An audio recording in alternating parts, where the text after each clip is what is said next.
Pak Andi. Assalamualaikum warahmatullahi wabarakatuh. Waalaikumsalam. Alhamdulillahirabbil alamin wassalatu wassalamu ala asyrofil anbiya'i wal mursalin wa ala alihi wa sahbihi ajmain. Terima kasih atas kehadirannya Bapak dan Ibu semuanya kali ini pada kajian Ramadan Adri pada sore hari ini. Kita akan mengkaji berkaitan dengan akuntansi syariah.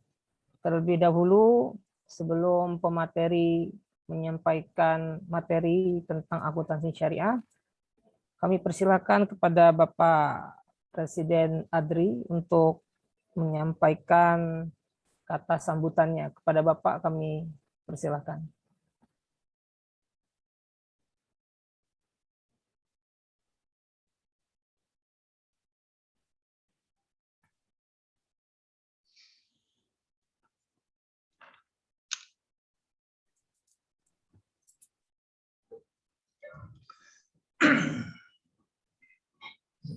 Mungkin teman-teman dari Umaha bisa membantu posisi Pak Presiden di mana?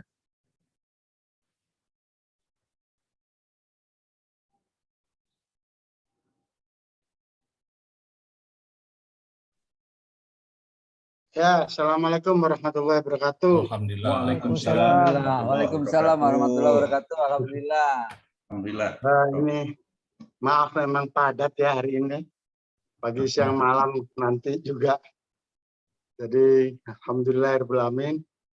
Jaga Shalatu wassalamu ala kesehatan. asyrofil anbiya'i wal mursalin sayyidina Muhammadin wa ala alihi washabihi ajmain.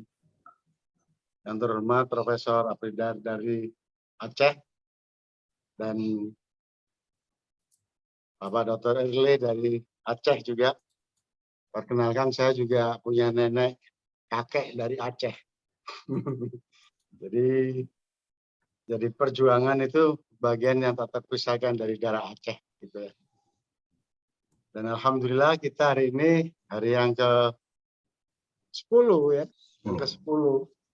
Ini menjadi bagian yang lebih konkret dari pembahasan-pembahasan kita, dan termasuk nanti bagaimana kita menyiasati kegiatan-kegiatan yang sifatnya konseptual dan konkret dalam program-program yang ada di ADRI.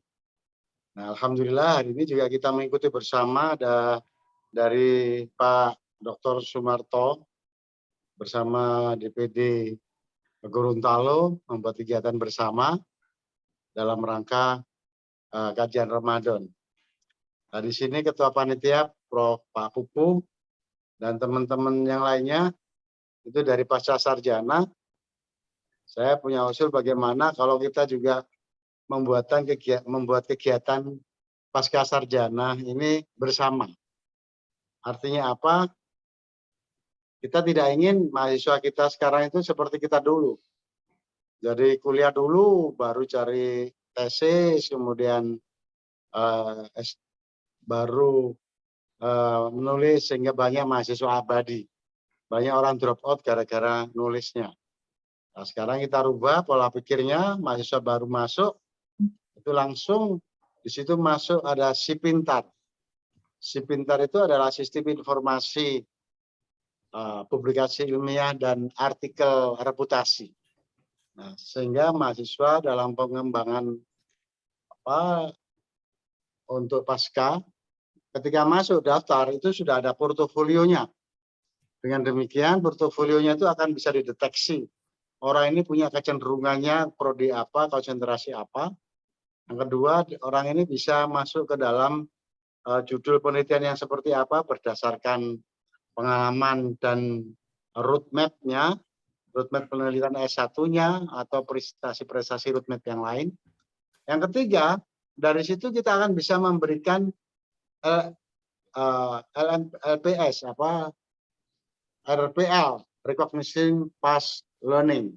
Nah, sehingga mahasiswa sudah masuk dengan prodi itu, tinggal melakukan uji konversi atau matrikulasi, dan tinggal menambah beberapa mata kuliah saja, sehingga kekurangannya itu diambilkan dari yang memang dia belum pernah sama sekali untuk mengikuti mata kuliah. Misalkan hukum, kami sedang kerjasama dengan PT IKA, kepolisian, itu ada ilmu kepolisian. Nah, kalau memang orang polisi sudah jadi polisi masuk ke situ, ya yang ilmu dasar kepolisian, ilmu pengantar hukum macam-macam udah nggak usah, lewat itu sudah. Cari yang lain, ya misalkan kegiatan-kegiatan cyber crime yang sekarang ini banyak, atau kasus-kasus ojol dan lain sebagainya. Itulah konsep itu, maka saya usul Prof. Pak Pupu nanti kita bisa buat seminar ini, jadi bisa juga dikaitkan dengan tidak hari ini saja, tidak, yaitu membuat seminar implementasi MBKM pada pasca sarjana. Nah, kita sudah punya modelnya, itu nanti bisa kita lakukan. Terima kasih, semoga sukses dan nanti kita bisa lihat apakah niat-niat kita itu dihalalkan oleh Allah apa tidak. Nah, kita dengar dari Serambi Mekah. Terima kasih. Assalamualaikum warahmatullahi wabarakatuh.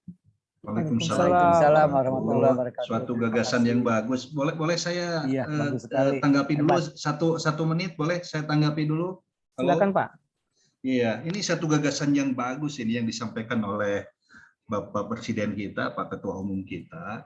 Jadi ada semacam kerjasama antar pascasarjana.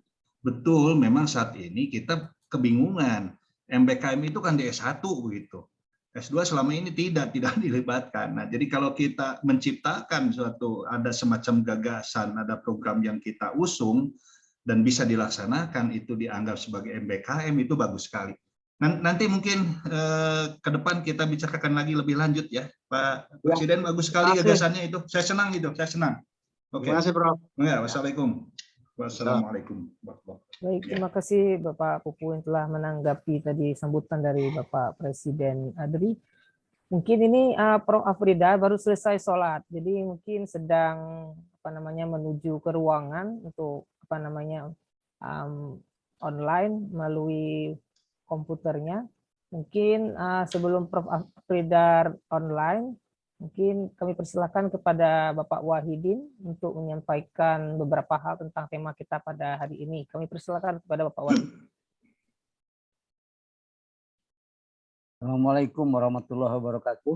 Waalaikumsalam. Alhamdulillah wassalatu wassalamu ala Rasulillah wa ala alihi wa sahbihi wa mawalah amma ba'd. Yang saya muliakan Bapak Presiden Andri, Bapak Ketum, Pak Sekjen, Bapak Guru Besar, para ilmuwan, para kiai, dan hadirin yang berbahagia. Ini maksudnya apa ini Pak Sekjen ini? Oh jadi ke saya Pak Dr. Pupu ini. Kalau pembicara nanti datang, itu langsung ya Pak Moderator. Baik Pak. Langsung saja, jadi langsung koma dan dilanjut oleh beliau. Baik Pak. Ini mungkin mengisi sesaat saja untuk daripada yang lain-lain. Kita teruskan, coba kita sudah hari ke-10 dan dari hari pertama ini berkaitan dengan konsep atau norma itu sedikit sekali dibanding dengan yang bisa diterapkan. Artinya pada Ramadan hari ini sudah hampir di atas 60% yang bisa diterapkan. Semua konsep-konsep ini bisa diterapkan dan bisa terukur. Alhamdulillah, takdirullah dengan Mukernas, misinya menciptakan 1 juta wirausaha dan langsung berhadapan dengan Ramadan, itu menguatkan niat kita mencapai target itu. Sejujurnya saya itu setelah hampir sesaat mau pulang itu bertemu dengan Prof. Anton dan dengan Pak Presiden Adri dalam ruangan khusus menjelang pulang sambil makan sate dan sebagainya. Itu bicara rencana dan dialog dari mana 1 juta wirausaha itu bisa diciptakan. Ternyata dengan proses ini ya mungkin tidak terlalu sulit ya untuk memulai. Kemarin itu ada sedikit kendala di modal, kapital, ya, uang. Tapi dengan pembicara yang kemarin ternyata kita lebih terbuka ya.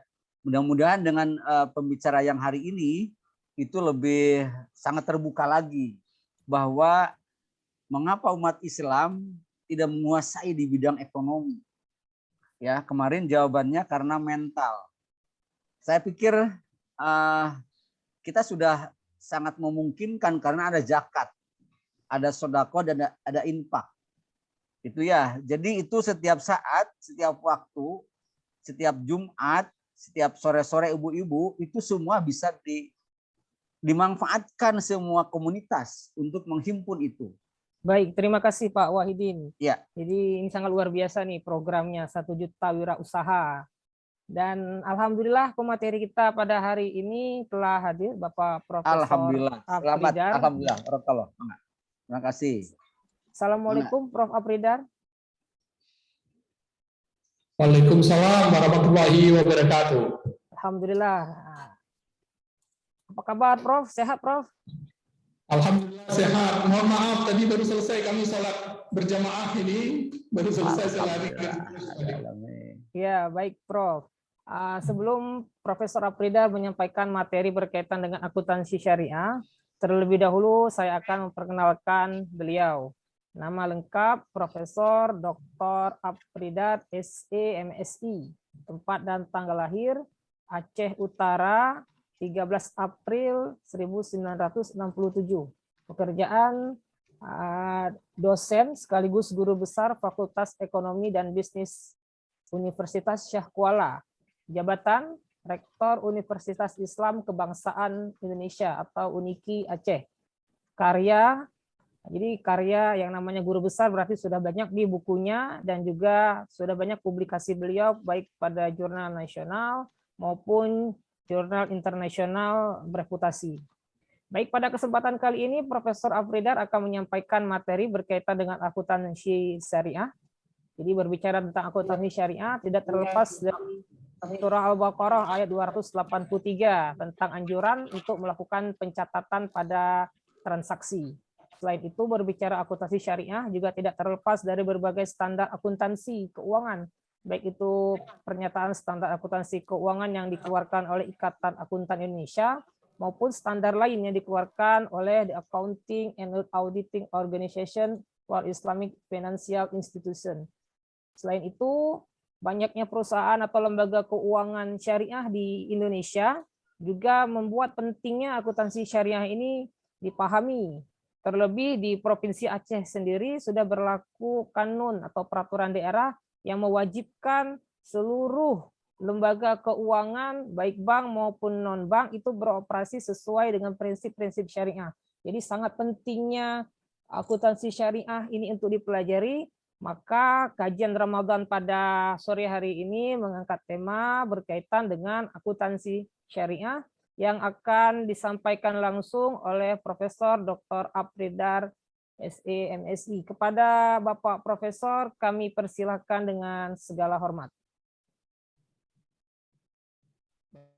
Terima kasih.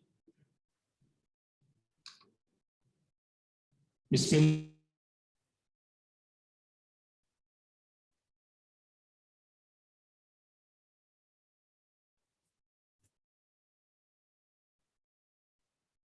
Datang min lisani yafqahu qawli. Pertama dan utama, mari kita panjatkan puji syukur pada Allah pada junjungan Nabi besar Muhammad SAW. Alhamdulillah di sore yang berbahagia ini kita bisa dipertemukan di ruang virtual yang amat mulia ini. Mudah-mudahan apa yang terjadi sekarang ini merupakan bahagian daripada silaturahim yang kita ciptakan untuk mempererat persaudaraan sesama muslim khususnya, dan mudah-mudahan apa yang kita laksanakan ini mendapat barakah daripada Allah Subhanahu wa taala. Baik, pada hari ini kami akan mencoba untuk berdiskusi sedikit tentang pentingnya akuntansi syariah yang akan kita coba nanti diskusikan kira-kira apa yang mesti kita lakukan dengan potensi yang begitu penting, dan Allah sendiri sudah membuat suatu ketentuan bahwasanya pencatatan itu dalam setiap transaksi itu sangat diperlukan. Dan saya tidak memperpanjang lagi, yang mana intinya adalah Allah sudah menyatakan, wahai orang-orang yang beriman, apabila kamu melakukan utang piutang untuk waktu yang ditentukan, hendaklah kamu menulisnya, dan hendaklah seorang penulis di antara kamu menuliskannya dengan benar. Janganlah penulis menolak untuk menuliskannya sebagaimana Allah telah mengajarkan kepadanya, maka hendaklah dia menulisnya. Dan orang-orang yang berutang itu mendiktekan dan hendaknya dia bertakwa kepada Allah Tuhan, dan janganlah Tuhannya, dan janganlah dia mengurangi sedikit pun daripada yang dituliskan tersebut. Jadi dari hal ini sebagaimana yang sudah diutarakan oleh moderator tadi, bahwasanya akuntansi syariah ini pada dasarnya sama saja dengan akuntansi pada umumnya. Hanya saja ada keberkahan di situ. Apa itu? Dalam akuntansi syariah terdapat beberapa hal yang membedakan dengan akuntansi konvensional. Yang perbedaan tersebut dapat dilihat dari sisi modal, prinsip, konsep, karakteristik, serta tujuannya. Kemudian akuntansi syariah sebagai salah satu cabang ilmu dari akuntansi sangat baik karena banyak membawa dampak positif, khususnya dalam bidang perekonomian dalam suatu negara yang menganutnya. Dari pengertian yang sudah kami paparkan ini, nanti mungkin materinya itu bisa diberikan. Yang intinya di sini adalah bagaimana menentukan hak kewajiban dari pihak yang terlibat dengan lembaga keuangan syariah tersebut, termasuk hak dan kewajiban dari transaksi yang belum selesai terkait dengan penerapan kewajaran dan ketaatan atas prinsip dan etika syariat Islam. Jadi dari beberapa hal yang tujuan daripada akuntansi syariah yang kita sudah pahami, bahwasanya prinsip pertanggungjawaban itu adalah sesuatu yang sangat melekat di akuntansi syariah. Karena dasar yang digunakan dalam akuntansi syariah ialah Al-Quran. Maka prinsip pertanggungjawaban merupakan salah satu bentuk implementasi hal tersebut. Setiap hal yang dilakukan oleh manusia harus dipertanggungjawabkan. Secara konkret, transaksi yang dilakukan seorang pebisnis harus dipertanggungjawabkan. Nah, salah satu ialah melalui laporan keuangan ataupun laporan akuntansi. Jadi prinsip yang utama itu adalah keadilan. Di mana prinsip keadilan ini yang pertama ialah keadilan yang berkaitan dengan praktek moral. Kemudian yang kedua adalah keadilan yang bersifat fundamental. Jadi di sini dengan kita pahami prinsip-prinsip tersebut, sehingga berdasarkan dasar hukum yang sudah kita pahami juga, sebagaimana dalam Al-Quran yang sudah ditegaskan berbagai hal terhadap dasar hukum akuntansi syariah yang bersumber dari Al-Quran dan Sunnah tersebut mempunyai ketentuan-ketentuan yang wajib dilaksanakan oleh setiap umat Islam, sehingga dapat dikatakan bahwasanya ciri-ciri daripada akuntansi syariah ini dilaporkan secara benar, cepat dalam pelaporannya, dibuat oleh ahlinya ataupun akuntan, terang, jelas, tegas, dan informatif, memuat informasi yang menyeluruh, informasi ditujukan kepada semua pihak yang terlibat, dan membutuhkan terperinci dan teliti, tidak terjadi manipulasi, dilakukan secara kontinu. Jadi dari ciri-ciri ini tergambarkan bahwasanya yang namanya akuntansi syariah itu cukup jelas, terang benderang, dan itulah prinsip daripada Islam itu sendiri. Islam itu tidak mengaburkan. Dia prinsipnya terang benderang, tegas, dan harus dilaksanakan sebagaimana ketentuan yang berlaku. Jadi dari hal ini, maka perkembangan akuntansi syariah di Indonesia dilatar belakangi oleh perkembangan lembaga keuangan syariah. Di Indonesia banyak bermunculan lembaga-lembaga keuangan yang berbasis syariah, mengingat banyaknya masyarakat yang beragama Islam. Menurut Bank Indonesia, dalam Outlook Bank Syariah laporan 2013, perkembangan bank syariah relatif cukup tinggi, yaitu berkisar 36 sampai dengan 58%. Dengan pertumbuhan yang amat luar biasa demikian, maka dapat diketahui bahwasanya total aset yang dicapai ketika tahun 2013 tersebut sudah mencapai 179 triliun. Jadi maknanya di sini apa? Beberapa isu yang terdorong untuk munculnya ekonomi syariah adalah masalah harmonisasi standar akuntansi internasional di negara-negara Islam. Usulan performa laporan daripada akuntansi syariah ini sebagaimana yang dipahami secara menyeluruh, bahwasanya memang dalam Islam itu segala sesuatu itu harus jelas. Kalau kita ingin katakan segala sesuatu itu harus jelas, berarti ketentuan-ketentuan yang ditetapkan di dalam syariah tersebut wajib dilaksanakan. Kalau kita tidak laksanakan, hukumannya tidak hanya di dunia, tetapi juga di akhirat. Maknanya apa di sini?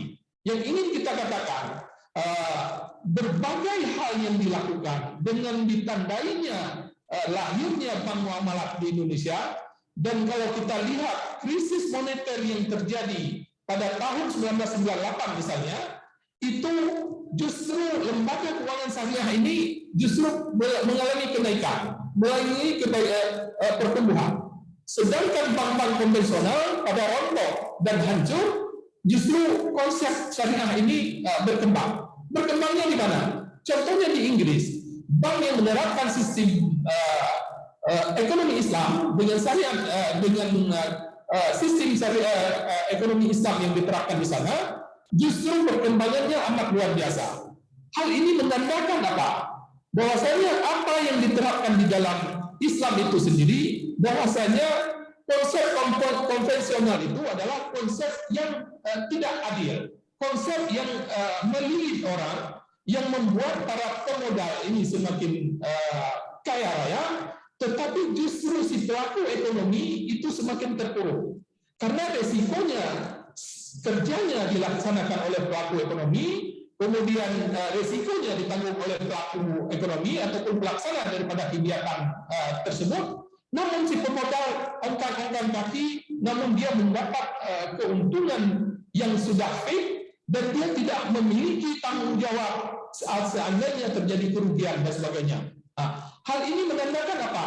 Ini menyebutkan bahwa kondisi ini kondisi yang tidak sehat, dan inilah utamanya di dalam ketentuan syariah, di dalam perhitungan syariah, dalam akuntansi syariah itu sangat berkebalikan dengan keinginan untuk membangun perekonomian yang lebih baik. Makanya konsep ini itu bahagian daripada rangkaian yang harus dilakukan oleh perbankan, di mana lembaga keuangan syariah itu harus benar-benar lahir sesegera mungkin di negara kita. Karena jangan sampai transaksi syariah ini juga dicampur aduk dengan transaksi konvensional. Kalau ini tidak dipisahkan, ini akan menjadi persoalan. Sama halnya makanan yang halal dicampur dengan makanan yang haram. Kalau itu terjadi, saya pikir makanan ini tetap terkontaminasi dan ini menjadi tidak halal lagi. Itu konsep yang harus dipahami. Kemudian yang kedua, dengan kita melakukan konsep syariah, kita menyadari bahwasanya tentang pentingnya konsep syariah itu untuk kita jalankan sebagaimana perintah yang dilakukan, itu kita harus melaksanakan secara kafah. Jangan sampai kita hanya menyatakan secara kulit luar saja. Ini yang harus kita tegaskan di sini.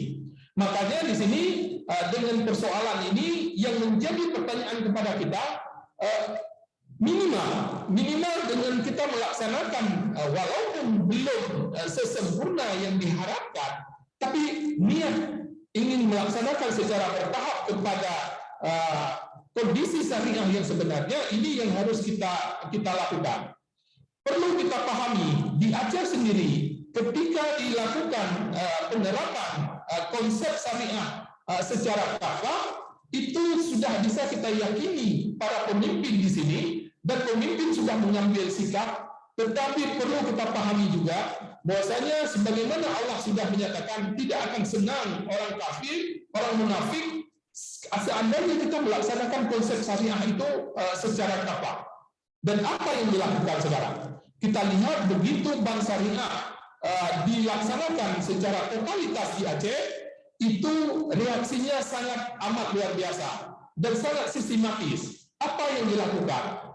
Transaksi-transaksi seperti yang bersentuhan langsung dengan masyarakat, misalnya ATM. ATM yang dulunya, yang namanya ATM itu kan bisa digunakan ATM secara lintas perbankan.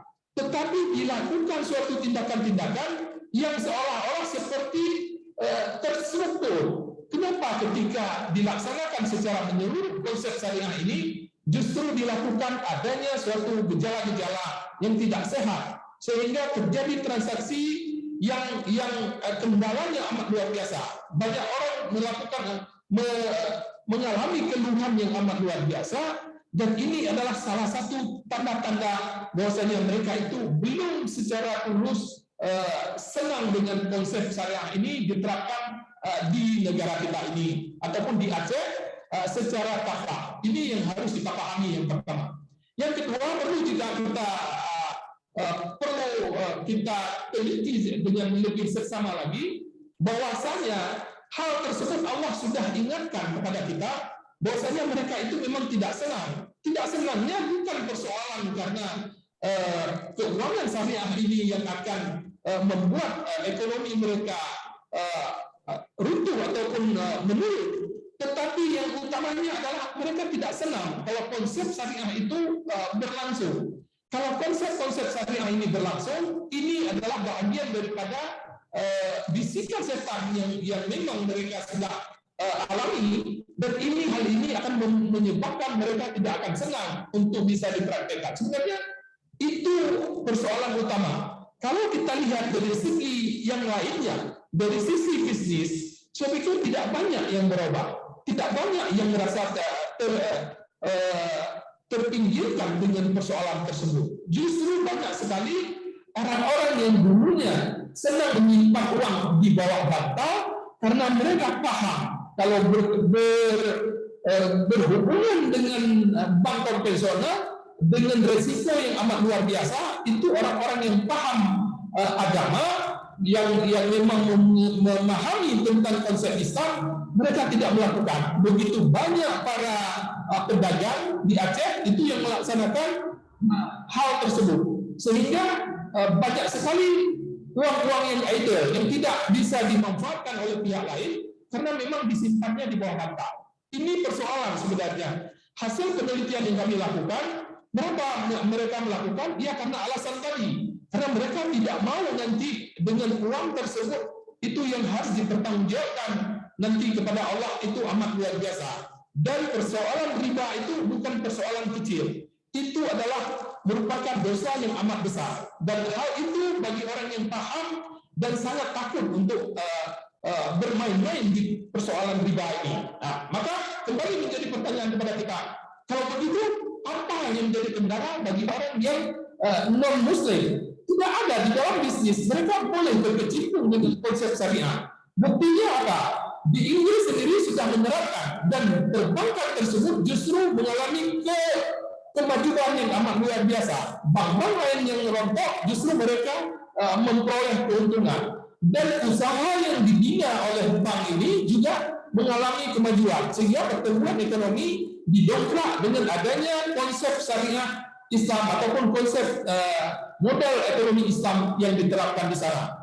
Mereka melaksanakan itu bukan karena keimanan, mereka melaksanakan ini murni karena bisnis. Dan hasil perhitungan mereka, bisnis dengan cara Islam, dengan cara syariah, itu sebenarnya lebih menguntungkan. Namun karena ketakutan mereka melakukan berbagai spekulasi-spekulasi yang intinya jangan sampai orang menyatakan konsep Islam itu konsep yang benar, konsep Islam itu konsep yang baik. Mereka yang tidak senang kaum munafik tersebut, hanya itu persoalannya sebenarnya. Nah, maka dengan kondisi ini menjadi catatan bagi kita bahwasanya sekarang kita sedang mengalami ataupun berhadapan dengan orang-orang yang menentang konsep Allah. Apakah kita akan memperjuangkan berada pada posisi yang akan memperjuangkan konsep Allah itu supaya tegak?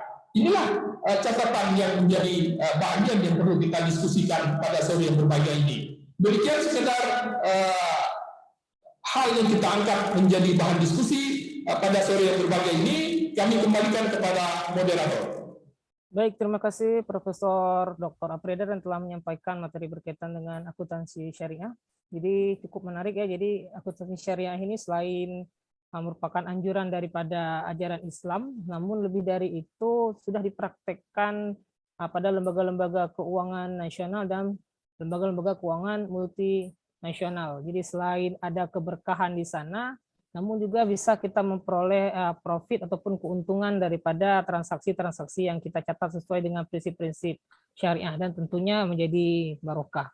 Baik, sesi selanjutnya kami persilakan jika ada yang ingin bertanya, kami persilakan untuk raise hand, nanti akan kami persilakan.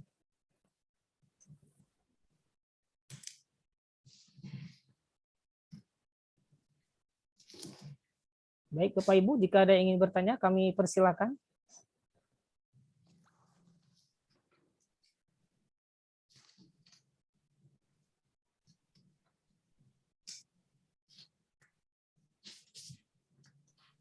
Boleh saya merespon ya?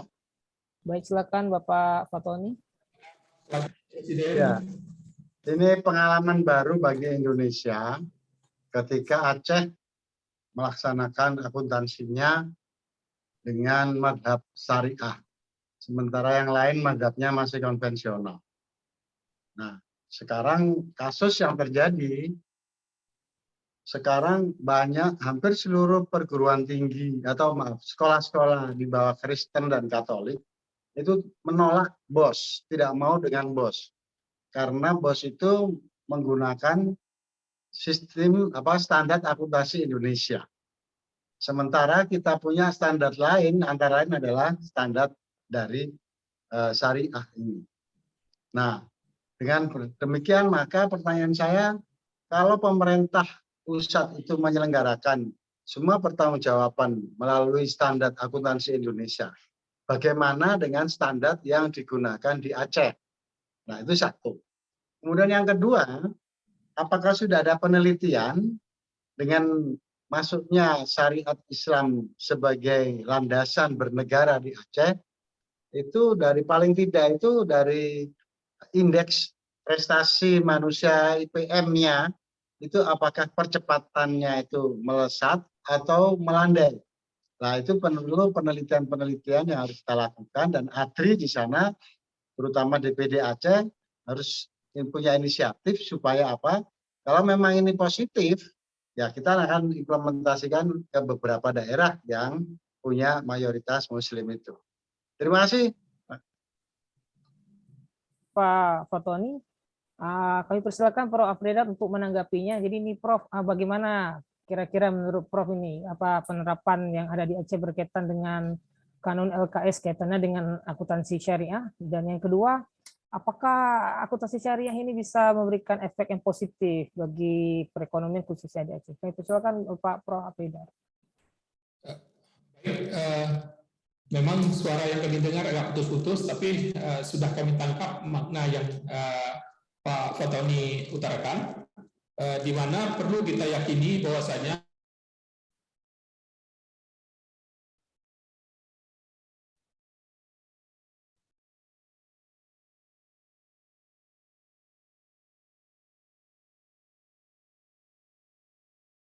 baik ini memang bertahap. LPS pun sendiri yang kita perjuangkan di sini, ini sedang berjalan dan ini juga belum mulus sepenuhnya. Ini yang menjadi catatan. Tetapi pada prinsipnya para pengambil keputusan, para politisi dan semua pihak, terutama dengan dukungan para ulama, keinginan ke arah tersebut sudah diambil sikap. Itu satu. Makanya lembaga perbankan syariah atau LPS yang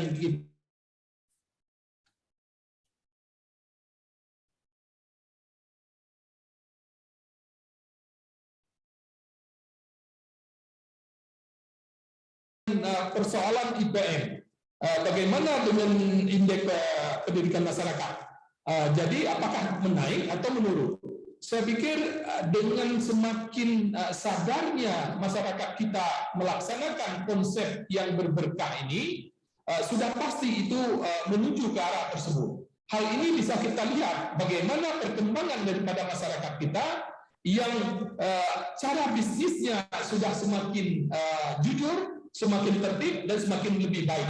Namun memang masih ada kendala-kendala, tetapi dibandingkan dengan 10 tahun yang lalu misalnya, dan dibandingkan sebelum-sebelumnya, sebelum dilaksanakan konsep syariat Islam secara kafah di Aceh, walaupun ini sudah kafah dikatakan, tapi kafahnya secara bertahap.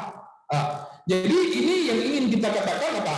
Standar akuntansi Indonesia yang diterapkan ini memang masih dilaksanakan sebagaimana hal tersebut, tetapi standar akuntansi yang berbasis syariah ini juga sedang dirancang dan dicoba aplikasikan di dalam kehidupan di Aceh secara lebih menyeluruh. Ini yang merupakan bagian daripada kerja keras semua pihak. Namun perlu dipahami juga, perlu diinformasikan, pihak-pihak yang ingin membatalkan, pihak-pihak yang mendapat tantangan terhadap hal tersebut juga ada. Tetapi kondisi di Aceh sekarang, mereka itu tidak berani menampakkan dirinya secara terang-terangan. Mereka melakukan dengan seperti lempar batu sembunyi tangan. Hal-hal itulah yang sering dilakukan. Dan hal ini yang menjadi catatan, dan ini menjadi taruhan yang bagi masyarakat Aceh. Apabila ini gagal dilaksanakan di Aceh, ini yang akan ditunggu-tunggu, dan itu akan dijadikan sebagai bom waktu bagi orang yang tidak senang terhadap konsep ini, yang akan nanti membalikkan kembali kepada kejahilian kembali. Jadi maknanya yang ingin kami katakan apa? Mereka sebenarnya sedang menunggu di mana kekurangan, di mana ada persoalan yang fatal, supaya penerapan syariat Islam secara menyeluruh di Aceh itu dapat dibatalkan. Banyak hal-hal yang dilakukan seperti apa? Perkembangan bank syariah sendiri ini mendapat ujian yang amat luar biasa. Mereka harus menata sendiri bagaimana konsepnya pelaksanaan secara mandiri, dan jaringan-jaringan yang seharusnya bisa dikerjasama sekarang mulai dibatasi jaringan tersebut, seperti halnya juga menggunakan otoritas-otoritas, menggunakan transaksi-transaksi secara online dengan pihak luar juga semakin dibatasi. Ini saya pikir ini bagian daripada godaan-godaan utama yang dilakukan dari pihak yang tidak senang terhadap konsep syariah. Maka dengan hal ini dapat kami simpulkan sebenarnya perkembangan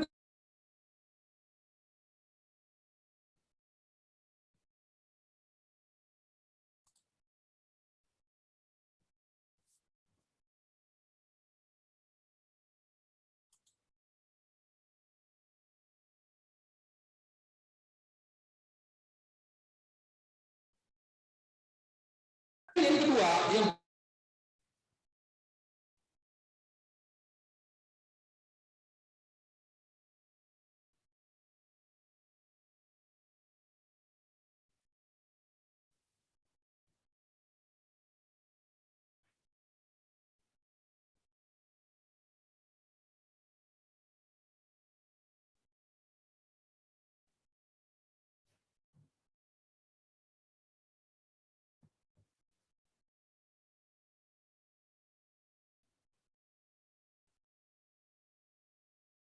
Izin Prof, suaranya terputus Prof. Ya unmute lagi Prof. Ya terima kasih Prof. baik, jaringan di sini di kampus kebetulan karena masih di kampus saya belum sempat pulang, jaringannya agak terputus-putus. Kembali kepada persoalan tadi, yang ingin kami katakan di sini bahwasanya sebenarnya secara fakta perkembangan yang terjadi di Aceh ini dan dukungan daripada masyarakat itu juga amat luar biasa.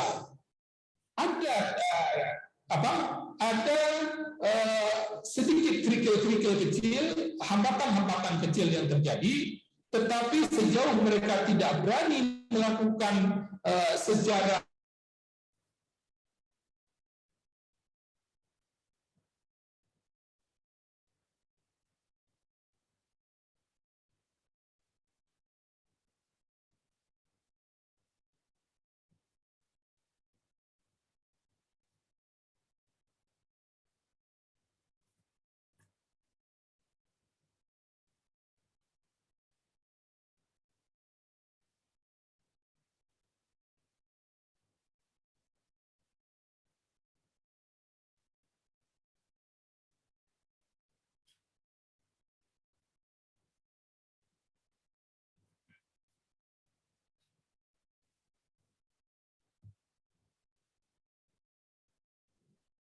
Maaf, ini masih putus-putus.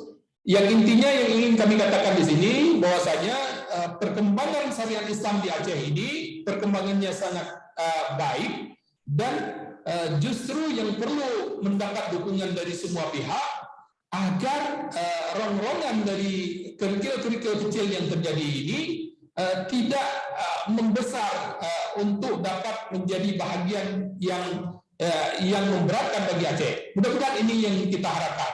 Dan dengan adanya dukungan dari semua pihak, apalagi seperti ADRI seluruh Indonesia ini mau memberikan dukungan yang luar biasa seperti ini, saya pikir ini bahagian daripada yang perlu kita yakini sebagai dukungan-dukungan untuk kesuksesan pelaksanaan daripada konsep syariah Islam di Aceh yang lebih mumpuni. Demikian sebagai masukan yang dapat kami berikan. Mungkin dari pihak yang lain ada yang memberikan masukan yang lebih baik lagi, kami persilakan. Baik, terima kasih Bapak Prof. Apridar. Jadi Aceh telah berproses menerapkan lembaga-lembaga keuangan yang sesuai dengan prinsip syariah. Nah, tentunya akuntansi syariah juga pasti akan menyusulnya. Ini tidak terlepas daripada janji Allah pada Al-Quran. Yamhaqullahu riba wa yubis shadaqat. Jadi Allah akan menghancurkan riba. Jadi masyarakat Aceh takut akan dihancurkan dengan hancurnya riba, maka Provinsi Aceh mulai berproses dengan menjadikan seluruh lembaga keuangan bank maupun non-banknya itu sesuai dengan prinsip-prinsip syariah. Jadi harapannya itu ke depannya akan lebih sejahtera dan lebih makmur dengan tentunya menerapkan syariah tadi. Baik, selanjutnya ini Prof ada pertanyaan dari Ibu Rahayu Sri Utami. Izin bertanya Prof, bagaimana penerapan akuntansi Islam di Indonesia dan bagaimana pencatatan diterapkan di perbankan syariah? Demikian Prof, mohon jawabannya Prof. Saya pikir di Aceh yang sebagai pilot project pun masih memiliki kendala, namun kendala ini bukan kendala yang cukup besar, namun secara bertahap insya Allah ini bisa diselesaikan dengan pasti. Ini yang pertama. Kemudian kalau kita kembali kepada Indonesia sendiri dengan adanya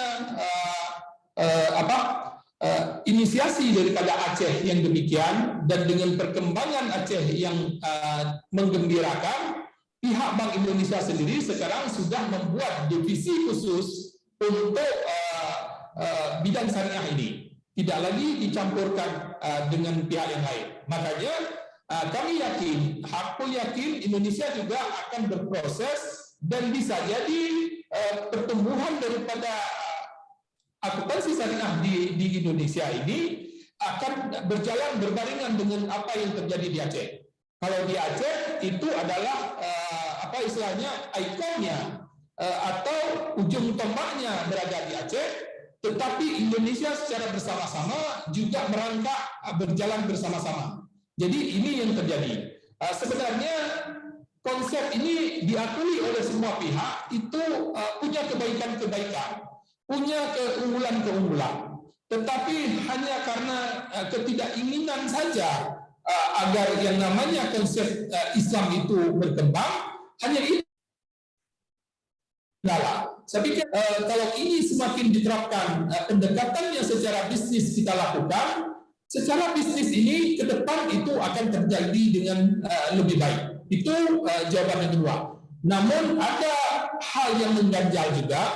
Sebenarnya penguasaan daripada konsep syariah yang benar-benar syariah ini juga masih terbatas. Di Aceh pun penguasaan hal yang demikian ini masih terbatas. Ini yang menjadi kendala. Makanya kalau ini bisa mampu kita lalui, ini akan lebih mempercepat proses daripada keputusan tersebut. Di mana tim-tim ataupun konsep-konsep yang diterapkan ini semakin menjalar, semakin memperlihatkan kepada hal yang positif ini yang perlu kita jaga dengan lebih baik. Sebenarnya fakta data yang tercatat secara data statistik ini juga masih terbatas, sehingga kita juga belum bisa menampilkan secara lebih totalitas terhadap perkembangan yang terjadi sebagaimana yang diharapkan. Namun secara general ini bisa kita perlihatkan memang pertumbuhannya itu terlihat jelas. Ini yang menggembirakan bagi kita dalam pelaksanaan tersebut. Maka intinya sekarang adalah sebenarnya syariat Islam itu ataupun konsep syariat itu harus menjadi fondasi. Tidak boleh dia dikambangkan dengan konsep yang lainnya. Tetapi dia harus berdiri sendiri. Kalau ini mampu diterapkan dengan fondasi yang lebih kuat, saya pikir ini akan mudah melangkah pengembangannya ke depan yang lebih baik. Kami punya keyakinan hal ini akan terjadi, dan mudah-mudahan ini adalah bahagian daripada konsep yang memang yang benar, yang hak, yang harus kita perjuangkan. Demikian secara umum yang dapat kami berikan. Kami kembalikan. Boleh terima saya kasih. majukan Prof. lagi? Afridar. Baik Pak Fatoni, silakan. Ya, Prof. Afridar, ini alhamdulillah ini hari ini kita bisa ketemu dan bisa real, karena saya punya pikiran besar bagaimana membantu Wakil Presiden sebagai Ketua Harian Dewan Ekonomi dan Keuangan Syariah seluruh Indonesia. Maka saya punya 3 opsi. Yang pertama, ADRI Pusat akan membuat pengabdian masyarakat nasional, tapi fokus sasarannya hanya di Aceh dulu. Yaitu bagaimana pengabdian masyarakat, mulai dari pendidikan, pembiasaan, memberikan perlakuan-perlakuan legalitas, termasuk juga jasa-jasa yang sifatnya halal atau tidak. Jadi kita berharap nanti ADRI DPD Aceh yang melaksanakan kebijakannya dari pusat, nanti kita bisa melaksanakan melalui Zoom maupun offline. Yang kedua adalah sejarah-sejarah yang ada di Aceh di mata pelajaran madrasah, ya itu kalau yang hubungannya dengan perang-perang jihad-jihad sudah itu hapus saja itu. Karena sekarang mengapa kita muncul banyak jihad, banyak teroris, itu karena di madrasah-madrasah itu kurikulumnya ada kurikulum perang. Tidak ada kurikulum bagaimana ekonomi umat ini makmur. Nah, kita buat itu, maka kita koordinasi dengan Dinas Pendidikan, Dewan Pendidikan Provinsi, Dewan Pendidikan Kabupaten, bagaimana bagaimana menciptakan ekonomi dan keuangan syariah ini dimulai sejak dini, early warning system ya, seperti namanya Pak kita ya, Pak Early ini. Jadi early warning, gimana orang bisa sadar ke syariah kalau sejak kecil tidak pernah dikenalkan itu, praktek itu belum pernah dikenalkan. Nah, yang terakhir kita harus lobby tingkat tinggi. Insya Allah saya akan backup dengan, karena staf khusus yang ada di Wapres itu sahabat-sahabat kita dan pengurus ADRI. Pertama Yai Mas Kuri Abdillah, yang kedua Pak Muhammad Nasir, yang ketiga Pak Ihsan Abdullah. Itu adalah staf khusus Wapres semuanya, dan itu adalah pengurus ADRI semua. Jadi dari aspek konsep termasuk bagaimana anggarannya, dananya, bisa nanti kita mainkan dari aspek itu. Tolong 3 hal ini nanti kita tidak lanjuti DPD ADRI Aceh, dan kita buat forum sendiri, yaitu forum bagaimana implementasi, evaluasi, dan treatment yang harus dilakukan di Aceh. Terima kasih. Baik, terima kasih Pak Fatoni. Ini sangat menarik nih. Jadi ADRI di Aceh akan melakukan pengabdian nih. Jadi izin menambahkan nih Prof. Afridar berkaitan dengan pertanyaan tadi, bagaimana penerapan akuntansi Islam di Indonesia. Jadi sepengetahuan saya yang berkaitan dengan akuntansi ini ada lembaga di Indonesia namanya Ikatan Akuntan Indonesia. Nah, PSAK, pernyataan standar akuntansi keuangan berkaitan dengan syariah juga diatur dalam Ikatan Akuntansi Indonesia ini. Jadi kalau nanti boleh di browsing, dilihatlah di website Ikatan Akuntan Indonesia ini. Jadi mulai dari PSAK nomor 101 sampai dengan 1010 itu semuanya berkaitan dengan transaksi-transaksi yang berkaitan dengan syariah. Jadi transaksi-transaksi keuangan syariah baik dia di bank, baik di asuransi, ini ada lembaganya memang, yaitu Ikatan Akuntan Indonesia yang mengaturnya secara detail. Jadi setiap transaksi yang dilakukan oleh lembaga-lembaga keuangan syariah dapat menjadikan PSAK yang dikeluarkan oleh Ikatan Akuntan Indonesia sebagai sebagai acuan dalam membuat laporan-laporan keuangannya. Baik, demikian. Bagaimana Bapak Ibu, ada yang ingin ditanyakan lagi?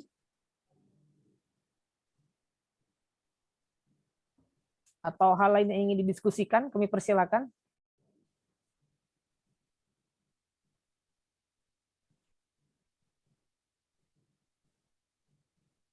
Pak Pupu Saiful, ada yang ingin ditanyakan, Pak? Sudah cukup bagus tadi penjelasannya. Hanya penting kita ketahui untuk menanamkan pemahaman yang lebih mendalam kepada masyarakat. Tentunya mesti disampaikan mengenai apa sih kelebihan-kelebihan, keuntungan-keuntungannya begitu, perbedaan antara akuntansi syariah ini dengan akuntansi konvensional. Selain berkaitan dengan tadi hubungannya dengan agama ya, dengan ridho Allah. Tapi ada hal-hal lain secara teknis mengenai kelebihan-kelebihan penggunaan akuntansi syariah jika dibandingkan dengan akuntansi konvensional. Itu mungkin mesti ada pemahaman yang lebih mendalam disampaikan kepada masyarakat sehingga nanti pilihannya bukan lagi ke konvensional, tapi kita menuju sebagai umat Islam ya ke katakanlah kalau bank ya bank syariah, atau suatu saat mudah-mudahan namanya menjadi bank Islam lah, sama dengan di Malaysia dan di tempat-tempat lainnya, di negara lainnya di dunia ini. Itu saja mungkin. Baik, sangat menarik nih. Jadi bukan hanya menyentuh dari sisi keagamaan, tapi juga dari sisi pragmatisme juga harus kita tonjolkan. Baik, Ibu Profesor Ade, ada yang ingin didiskusikan, Ibu? Kami persilakan.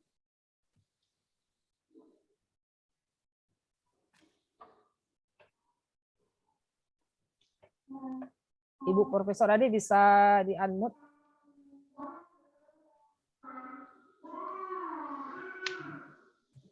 Ya, terima kasih. Assalamualaikum warahmatullahi wabarakatuh. Saya sangat penjelasan yang sangat jelas dan menarik ya bagi saya khususnya. Yang saya ingin tanyakan itu satu adalah bagaimana bisanya yang membuat latar belakang bahwa fungsi daripada bank syariah ini adalah lebih efisien dibandingkan bank konvensional dalam berbagai hal, terutama dalam keuangan dan seterusnya. Yang kedua, sebaiknya, menurut saya sebaiknya betul kata Pak Presiden Adri itu, bagaimana sekarang kurikulum-kurikulum yang ada di dalam pesantren dan seterusnya itu menggunakan bank syariah dalam pengelolaannya, terutama dalam pengelolaannya maupun dalam pembiayaannya itu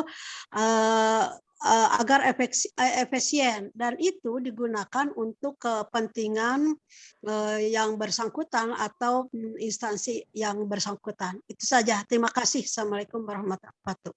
Waalaikumsalam warahmatullahi wabarakatuh. Baik, Prof. Afridar bisa menanggapinya berkaitan dengan efisiensi tadi, Prof. Baik, saya pikir yang pertama dulu sebelumnya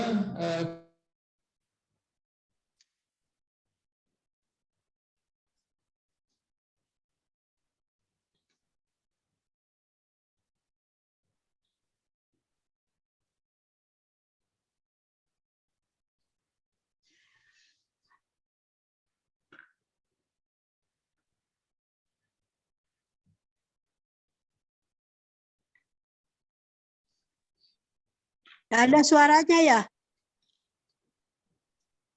Sepertinya masalah jaringan, Prof. Afridar. Iya ya.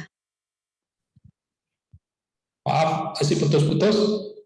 Jadi saya pikir itu adalah salah satu alternatif bagaimana untuk mempercepat daripada pertumbuhan ataupun perkembangan daripada akuntansi syariah maupun perbankan syariah di Aceh. Berkaitan dengan pertanyaan daripada Prof. Ade, bagaimana bank syariah supaya lebih profesional? Faktanya memang demikian, Prof. Jadi apa yang ingin kita katakan itu terbukti ketika krisis moneter, justru bank yang menggunakan sistem syariah itu tidak mengalami goncangan apapun. Itu contoh. Nah, kemudian berkaitan dengan itu sebenarnya karena gerakannya ini yang dilakukan belum menyeluruh, karena yang menggerakkan ini masih terbatas, sehingga kebajikan-kebajikan itu belum muncul secara totalitas juga. Itu yang harus kita pahami. Makanya perlu gerakan bersama di dalam mendukung konsep yang amat luar biasa tersebut. Kemudian mengenai kurikulum, kurikulum itu memang ada beberapa madrasah itu, tapi sekarang semakin hilang itu terhadap kurikulum yang tidak mendukung, yang lebih mengarah kepada ekstremis itu. Saya pikir sekarang sudah semakin hilang. Sekarang madrasah-madrasah ataupun pesantren-pesantren yang bermunculan, yang maju-maju sekarang di Aceh, itu justru dengan konsep-konsep syariah yang modern, yang sesuai dengan ketentuan syariah, tetapi tidak mengedepankan kebencian, apalagi terhadap provokasi dan sebagainya. Sekarang sudah mulai muncul sekolah-sekolah madrasah itu diminati yang amat luar biasa oleh masyarakat. Kenapa? Karena memang sudah semakin baik yang dilakukan. Kurikulumnya sudah mengarah kepada hal tersebut. Saya pikir dan sekarang sudah mulai menggejala bahwasanya potensi daripada pesantren itu sebagai kekuatan umat. Kekuatan ekonomi umat ini sudah mulai terlihat di pesantren-pesantren, dan ini sebagai basis daripada ekonomi umat yang boleh dikatakan yang terlaksana dengan lebih terstruktur. Jadi maknanya yang ingin kita katakan, memang apa yang diprediksi ke depan ini tak lama lagi kebangkitan Islam itu akan terjadi, dan kebangkitan itu Islam terjadi itu memang harus ke depannya, di depannya itu harus muncul itu ekonominya. Itu kebangkitan Islam itu tidak muncul dengan konsep agamanya yang di depan, tetapi ekonomi. Begitu ekonominya menggelegar, sehingga yang lainnya itu akan mengikuti, sehingga itulah yang membuat bahwasanya kita katakan konsep Islam itu yang akan membumi, itulah yang akan lebih terlihat. Jadi yang ingin kami katakan ataupun dapat kita simpulkan, bahwasanya banyak sekali kebajikan-kebajikan yang tertera di dalam konsep syariah ini yang belum mampu kita gali lebih dalam. Itu yang harus kita akui. Makanya diperlukan berbagai ahli-ahli daripada syariah ini dari berbagai sisi untuk mencoba mendalami dan menuntaskan persoalan-persoalan tersebut, agar yang namanya hidup secara syariah ini secara totalitas, secara kafah, itu bisa dilakukan dengan kita pahami kebajikan-kebajikan, kebenaran-kebenaran yang Allah berikan, sehingga keberkahan itu akan kita peroleh. Jadi kalau memang kita sudah mengarah ke sana, saya pikir inilah bahagian daripada potensi ataupun kekuatan yang akan membangkitkan ekonomi umat ke depan yang lebih bersahaja, yang lebih baik, yang lebih bermartabat. Demikian mungkin yang dapat kami tambahkan. Kami kembalikan kepada Saudara Erli.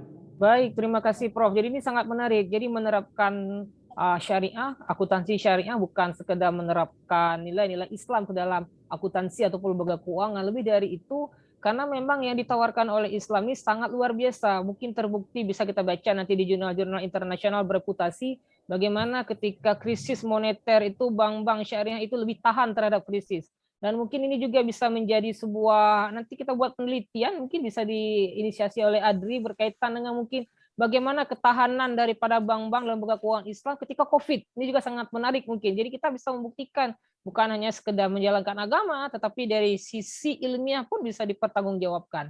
Baik, saya kira demikian diskusi kita pada sore hari ini, sesuai dari amanah dari Pak Andi, 17.15 kita selesaikan. Terima kasih kepada Profesor Afrida yang telah menyampaikan materinya dengan sangat luar biasa. Terima kasih juga Bapak dan Ibu para hadirin yang telah menyaksikan dan setia sampai dengan akhir daripada diskusi ini, dengan mengucapkan subhanakallahumma wa bihamdika asyhadu an la ilaha illa anta astaghfiruka wa atubu ilaik. Saya akhiri, billahi taufik wal hidayah. Assalamualaikum warahmatullahi wabarakatuh. Waalaikumsalam warahmatullahi wabarakatuh.